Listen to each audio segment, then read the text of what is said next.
तो पश्चिम बंगाल में चुनाव है और पश्चिम बंगाल चुनाव में छत्तीसगढ़ के उप मुख्यमंत्री विजय शर्मा को भारतीय जनता पार्टी ने बड़ी जिम्मेदारी सौंपी है। अमित शाह के साथ मिलकर विजय शर्मा चुनावी मोर्चा संभालेंगे। अमित शाह ने खुद 15 दिन तक पश्चिम बंगाल में रहने की घोषणा की है। इससे साफ है कि बीजेपी इस चुनाव को लेकर पूरी ताकत झोंक रही है।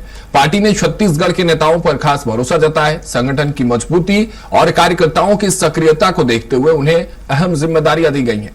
विजय शर्मा का कहना है कि छत्तीसगढ़ का संगठन मजबूत है, कार्यकर्ता समर्पित है, इसलिए हमें जिम्मेदारी दी जाती है। हमारे नेता पश्चिम बंगाल में लगातार काम कर रहे हैं।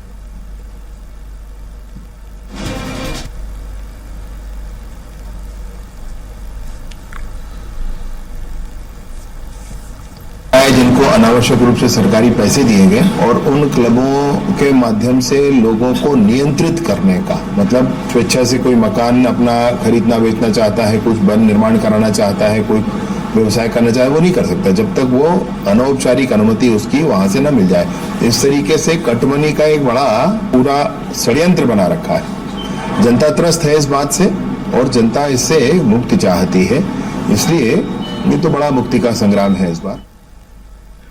हमारे सहयोगी दिलीप साहू हमारे साथ बने हुए, उनका रुख करते हैं। दिलीप, देखिए छत्तीसगढ़ के नेताओं पर बड़ी जिम्मेदारी लगातार सौंपी जा रही है, चाहे जिस भी राज्य में चुनाव हो। आगामी 5 राज्यों की अगर मैं बात कर लें, लेकिन बंगाल अपने आप में महत्वपूर्ण है भारतीय जनता पार्टी के लिए। और इस बीच विजय शर्मा के साथ साथ तमाम और भी नेता जो छत्तीसगढ़ पहुंच रहे हैं, एक बड़ी जिम्मेदारी सौंपी जा रही है। अब तो खुद डिप्टी सीएम जो है वो अमित शाह के साथ वहां 15 दिन प्रचार करेंगे। छत्तीसगढ़ के योद्धा बंगाल के रण के लिए निकल चुके हैं। किस तरह की तैयारी देख रहे हैं भारतीय जनता पार्टी जिस तरह से जिम्मेदारी सौंप रही है छत्तीसगढ़ के नेताओं पर? जी बिल्कुल राघवेंद्र, बता दें कि बीजेपी हर चुनाव को आखिरी चुनाव के तर्ज पर लड़ती है और निश्चित तौर पे पश्चिम बंगाल पे पूरी ताकत झोंक रही है।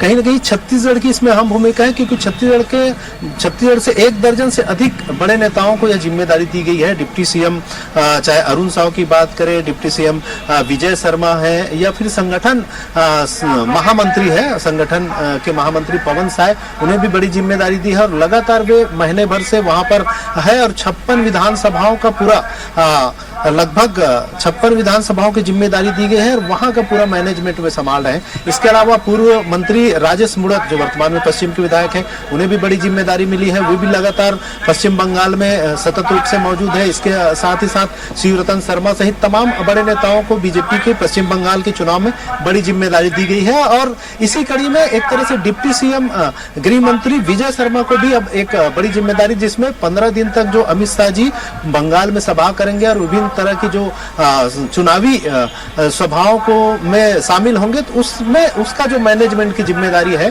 इसमें हाल ही की 4-5 लोगों की टीम बनाई है जिसका नेतृत्व विजय शर्मा करेंगे। और पूरी तरह से उनकी जो रैलियां है, प्रचार है, उनके जो संगठनात्मक गतिविधियां हैं, उन तमाम तरह की दारोमदारी कहीं न कहीं विजय शर्मा को बड़ी जिम्मेदारी दी थी। इस तरह से छत्तीसगढ़ के तमाम बड़े नेताओं को लगभग 294 विधानसभा सीटें हैं पश्चिम बंगाल में, उनमें से कम 150 विधानसभा सीटें में छत्तीसगढ़ के अलग अलग नेताओं को जिम्मेदारी मिली है। तो कहीं न कहीं छत्तीसगढ़ के नेताओं पर, छत्तीसगढ़ की मॉडल पर एक तरह से केंद्र सरकार और केंद्र की बीजेपी संगठन और आला कमान को बड़ा भरोसा है। तो कहीं न कहीं इसका ही नतीजा है कि लगातार यहाँ के नेताओं को बड़ी जिम्मेदारी दी गई है। इसी तरह असम में भी बड़ी जिम्मेदारी दी गई है। चाहे ओपी चौधरी जो वित्त मंत्री है, उन्हें 7 विधानसभाओं की जिम्मेदारी दी गई। इसी तरह डिप्टी सीएम अरुण साव को 6 से 7 विधानसभाओं की जिम्मेदारी दी गई है। इस तरह से छत्तीसगढ़ के तमाम बड़े नेताओं को अलग अलग राज्यों, खास करके पश्चिम बंगाल और असम की जिम्मेदारी दी गई है। और कहीं न कहीं अगर बीजेपी वहां जीतती है चुनाव, तो इसमें छत्तीसगढ़ के नेताओं की भी बड़ी भूमिका होगी।